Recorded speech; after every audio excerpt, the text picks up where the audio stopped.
Que signifie Noël pour le chrétien? Ça peut signifier plein de choses.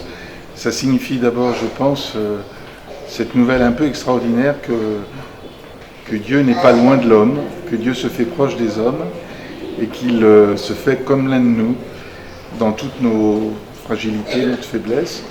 Et c'est quelque chose, c'est une très bonne nouvelle. C'est-à-dire que c'est quelque chose d'un peu inouï.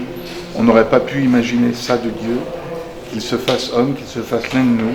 Et c'est pour ça que c'est une nouvelle de réconciliation.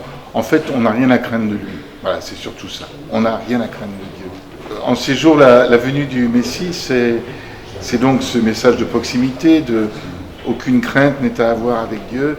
C'est aussi une invitation quand même à pratiquer le commerce de Dieu, pratiquer une conversation avec Dieu, pratiquer son rapport au monde qui est un rapport de paix, de paix, de joie, et être à notre tour, nous aussi, des hommes de paix et de joie.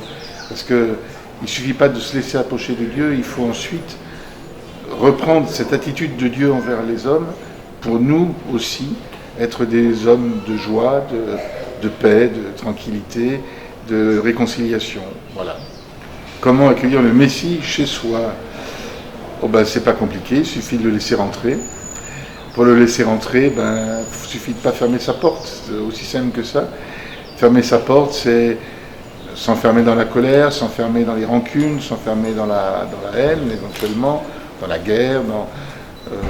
C'est juste ouvrir sa porte. Après, c'est lui qui fait le travail, donc de toute façon, il n'y a pas grand-chose à faire.